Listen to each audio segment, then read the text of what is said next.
Assalamualaikum warahmatullahi wabarakatuh. Apa kabar sahabat Hijrah Media? Semoga kita selalu diberikan kesehatan dan dilancarkan rezekinya. Amin ya Allah ya Rabbal Alamin. Sahabat beriman yang dirahmati Allah, kisah laki-laki Majusi ini layak kita jadikan pelajaran betapa rahmat dan kasih sayang Allah sangat luas seperti lautan tak bertepi. Laki-laki penyembah api ini dapat salam dari baginda Nabi Muhammad Sallallahu Alaihi Wasallam dan wafatnya berakhir indah mengucap dua kalimat syahadat. Ingin tahu apa sebabnya? Simak kisahnya berikut ini. Laki-laki Majusi ini bernama Bahram al-Majusi. Ia mendapat salam dari Nabi Muhammad Sallallahu Alaihi Wasallam lewat mimpi yang dialami Abdullah bin Mubarak. Abdullah bin Mubarak ialah seorang ulama dari kalangan tabi'in yang telah wafat 181 Hijriah lalu. Kisah lelaki Majusi ini dibagikan oleh Abdullah bin Mubarak yang kemudian ditulis oleh Utsman bin Hasan bin Ahmad Asy-Syakir dalam buku Durratun Nasihin. Abdullah bin Mubarak menceritakan ketika melaksanakan ibadah haji, beliau berada di Hijr Ismail. Kemudian tertidur dan bermimpi. Rasulullah Shallallahu Alaihi Wasallam berkata kepadanya, "Ketika kamu pulang ke Baghdad, pergilah ke kampung ini. Carilah seseorang yang bernama Bahram al-Majusi. Sampaikan salamku kepadanya dan katakan kepadanya kalau Allah meridhoi apa yang telah ia lakukan." Abdullah tak membenarkan mimpi itu begitu saja. Aku terbangun dan mengucap, "La haula wala quwwata illa billahil aliyyil azim." Mungkin ini hanya mimpi dari setan. Mana mungkin Bahram dapat kiriman salam dari Nabi. Kemudian aku berwudu, sholat dan tawaf di Ka'bah. Di tengah-tengah aktivitas ibadahku, aku merasa ngantuk dan tertidur. Dalam tidurku, aku bermimpi yang sama seperti sebelumnya sebanyak 3 kali, kata Abdullah bin Mubarak. Ketika menyelesaikan ibadah hajinya, Abdullah bin Mubarak pulang ke Baghdad dan mencari alamat kampung yang disebutkan oleh Rasulullah dalam mimpinya itu. Qadarullah, beliau mendapati seorang laki-laki tua.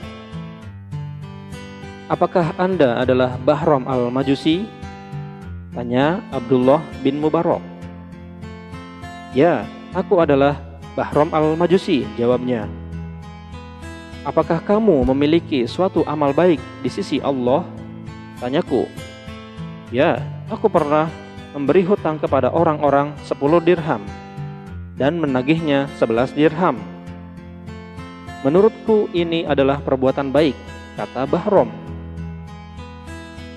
"Itu perbuatan yang haram. Apakah ada perbuatan baik selain itu?" kata Abdullah bin Mubarak. "Ya, ada. Aku memiliki 4 anak perempuan dan 4 anak laki-laki. Kemudian aku menikahkan masing-masing 4 anak perempuanku dengan masing-masing 4 anak laki-lakiku. Itu juga perbuatan haram. Apakah ada perbuatan baik selain itu?" "Ya, ada. Aku mengadakan suatu acara walimah bagi orang-orang Majusi ketika aku menikahkan anak-anak perempuanku itu. Itu juga merupakan perbuatan haram. Apakah ada lagi perbuatan baik selain itu?" "Ya, ada. Aku memiliki seorang anak perempuan lagi yang sangat cantik. Kemudian aku tidak mendapati laki-laki yang sepadan dengannya. Akhirnya aku menikahinya sendiri dan mengadakan walimah pada malam hari itu. Orang-orang Majusi yang hadir pada malam itu adalah lebih dari 1000 orang. Itu juga perbuatan yang haram. Apakah ada perbuatan baik selain itu?" "Ya, ada.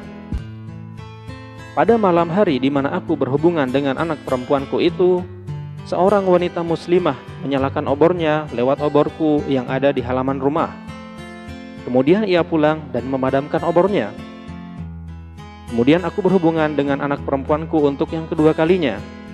Tiba-tiba aku melihat wanita muslimah itu menyalakan obornya lagi melalui oborku yang ada di depan rumah. Kemudian ia pulang dan memadamkan obornya lagi. Kemudian aku berhubungan dengan anak perempuanku untuk yang ketiga kalinya. Kemudian wanita muslimah itu menyalakan obornya lagi melalui obor yang ada di halaman rumahku. Kemudian ia pulang dan ia memadamkan obornya lagi. Kemudian aku curiga, barangkali wanita muslimah ini adalah mata-mata untuk mencuri.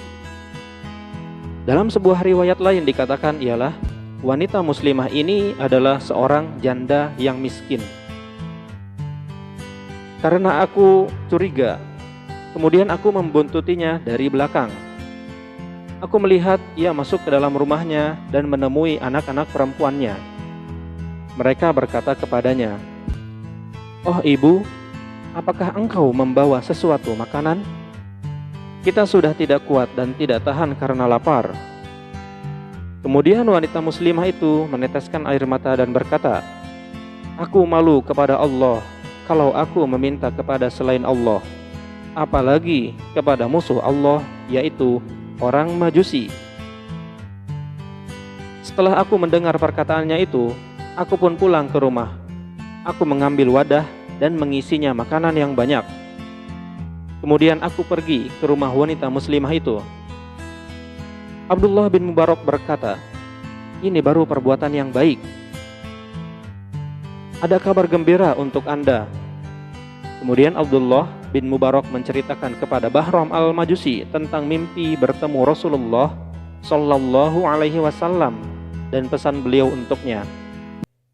Mendengar cerita itu, akhirnya Bahram bersyahadat mengucapkan, "Aku bersaksi bahwa tidak ada Tuhan selain Allah, dan aku bersaksi bahwa Nabi Muhammad adalah hamba dan Rasul-Nya."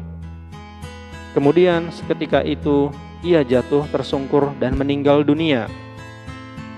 Abdullah bin Mubarak pun memandikan, mengkafani, dan menyolati dan menguburkan jenazahnya.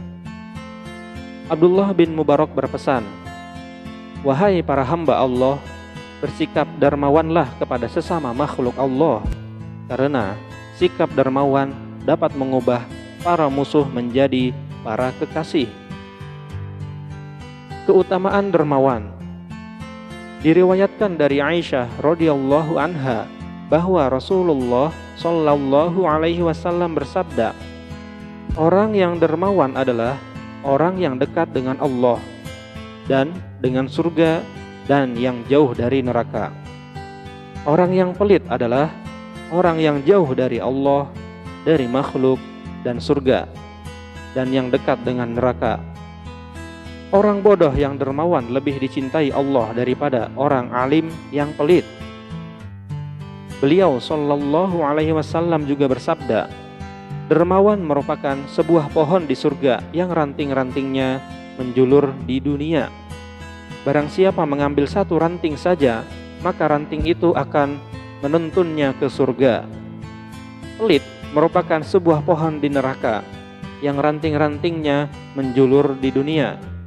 Barang siapa mengambil satu ranting saja, maka ranting itu akan menuntunnya ke neraka. Demikian kisah Bahram al-Majusi yang hidupnya berakhir indah. Kedermawanannya menyantuni janda miskin telah menutup perbuatan jahilnya semasa hidupnya. Berkat rahmat Allah, ia mendapat hidayah Islam menjelang akhir hayatnya. Wallahu a'lam bishawab. Semoga kita selalu dalam ridho dan ampunan Allah. Amin ya Allah ya Rabbal Alamin. Jika video ini bermanfaat, silahkan like, share, dan subscribe channel ini. Sampai jumpa di video-video selanjutnya. Wassalamualaikum warahmatullahi wabarakatuh.